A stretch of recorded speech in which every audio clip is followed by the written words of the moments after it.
Hey guys, what's going on? Brent here. Welcome back to the channel. If you're new here, which most of my analytics would indicate that you are, this is a photography-based channel, but it's amateur photography because I am the amateur's amateur for sure. Like I said, talking about photography, sprinkling a little bit of travel from time to time, which is what this video is basically about. A trip that my wife and I took to Georgia and how difficult it is to do photography, at least decent photography, when you're on vacation. Hopefully I can teach you guys a few things along the way. I'm an amateur, like I've already mentioned, so I'm still learning myself, so maybe we can all learn together. Also, it gives me a chance to document my photography odyssey. I like the word odyssey better than journey. It seems far more dramatic, and I figure if it's good enough for Homer, it's good enough for me. Like I said, my wife and I took a short trip to Georgia. We're from Central Florida, which is, kind of convenient going to Georgia. It's only a couple-hour drive. Being in Central Florida is a very interesting place. Okay, there goes some cats. They may run around from time to time. They are pretty psychotic. Gotham and Penny. I'm sure you'll see them eventually. There he went. Godforsaken cat. That's Gotham. He's named after a city full of supervillains. I think that was a poor choice on my part. Living in Central Florida is a pretty interesting place. You're very close to the beaches, whichever coast you end up going to. It could be 2 hours to the East Coast, an hour to the West Coast. You're very close to all the theme parks, Disney, Busch Gardens, and so on.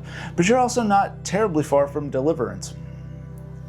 The first place we stopped was Jekyll Island. It's about an hour north of Jacksonville. And we only spent the night there and a morning there, so didn't get a whole lot of time in that location, but it's a really interesting place. We went and scouted out a driftwood beach, which was really cool. I mean, they're like, the trees on the beach are like petrified, obviously. It's driftwood, and they're as hard as a rock. I mean, it's like concrete. So we kind of hung out around there. I took some pictures of my wife, sorry. The cats are still running around. Took some pictures of my wife, which she doesn't necessarily like because she calls me a creeper because I'm constantly taking pictures of her when she's not ready for it.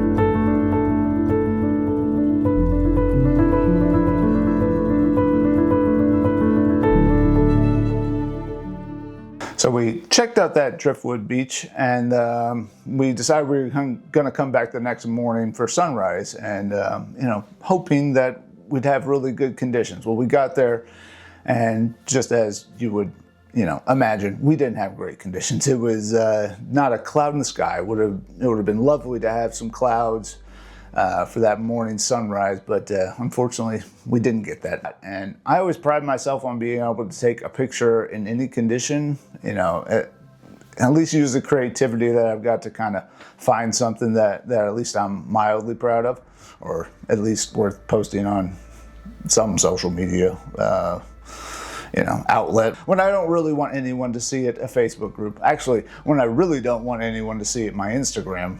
So getting back to the beach, instead of having like an amazing light to look at or amazing colors popping off in the sky, it was really long shadows. The sun was coming up, so I used the silhouettes to my advantage, and I feel like I came away with a couple photos I was pretty proud of. Some of them I think were wall worthy, and that's kind of how I determine whether I have a good photo or not, is whether I would actually print it out and put it up on the wall. When I say wall, it's probably the bathroom wall, but it's a wall nonetheless.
That morning we went to the location where we would spend the most time, which was Savannah. I don't know, about an hour and a half north of Jekyll Island. Is it not? Let me look. Savannah from Jekyll Island. It's an hour and 34 minutes. Okay, so I was correct. Yeah, in Savannah, I try to focus on street photography. It's not a genre I'm very good at. And I'm gonna be honest with you, I only had a handful of photos that I thought were even halfway decent, but we won't talk about those too much. I won't make you suffer through most of those.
Another shot that I particularly liked. I've got this guy hanging out on this bench, looking among the trees in the park. You know, Savannah's got benches everywhere, and I'm not sure if you're aware, but Forrest Gump was filmed in Savannah, and the bench that was used in the movie, it was actually had to be moved from the park that it's in because people constantly trying to steal it, which I thought was awfully interesting. I don't know about you, but I feel like Jenny is the villain of that movie, and I don't think a lot of us noticed it because Robin Wright was fantastic in that movie. But think about how she treated Forrest. Take my bra off and kiss you and then run away from you, and then goes off and does drugs and goes with some Black Panther guy, gets AIDS and says, I'm gonna die, can I come be with you? Just a quick plug, not from any sponsor, but it might be helpful for you if you're in Savannah, a couple of food recommendations. We went by the Old Pink House. We actually did that on my wife's birthday, which was really good. I had the shrimp and grits, and it was so good I would have trusted it with my Wi-Fi password. It was amazing. The next place to check out is the Pirate House. My God, go hungry. I feel like everyone that's in this place is on the same diet. Just eat everything and hope for a miracle. It is amazing. But my wife got the, let me look at my notes real fast so I get this right.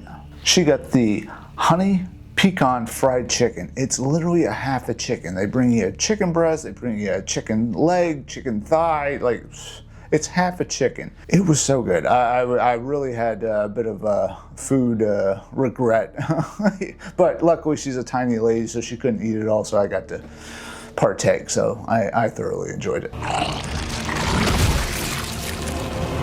What was that? Oh, I have a parasite. Yeah. Cool place to check out is the Savannah Bee. It's a place to get honey, but they let you sample flights of mead, which is based from honey, which I did not know that. And so we did a flight of like a beer type of mead and then like a wine type of mead. And it was really good. We actually took, we bought like a little 4-pack, which we drank later at my in-laws. That's where we ended our trip, was my in-laws. Mead is, mostly drunk by Vikings, or when you hear about mead, you think about Vikings. I can totally understand why Vikings would be alcoholics, because mead is fantastic.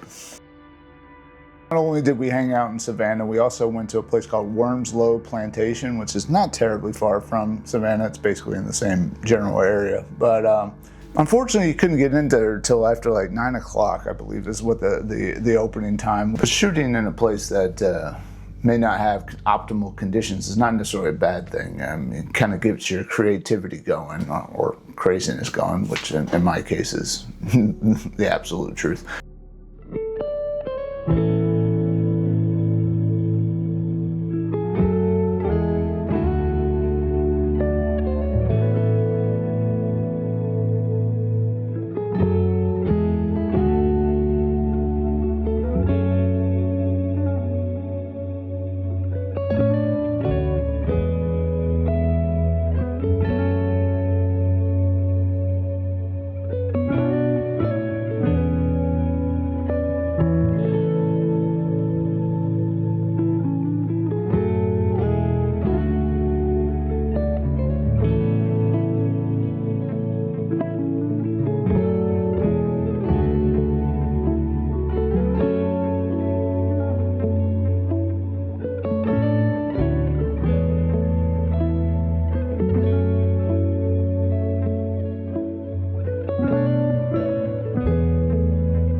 So after we left Savannah, we went to my in-laws' house, which they live in southern Georgia.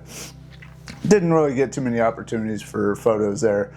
But we did go to an antique store, and I always like taking my camera with me to an antique store with maybe a 35 millimeter. I've got a 35 millimeter 1.8. And I don't know, you can find some interesting, I don't even want to call it still life. It's just, I don't know. I just like some of these images that I took that you're going to see in just a moment. But yeah, I don't know. I'm sure the person behind the counter thinks I'm psychotic and probably had a hand on a gun somewhere. But yeah, nobody got shot, so we're doing pretty good.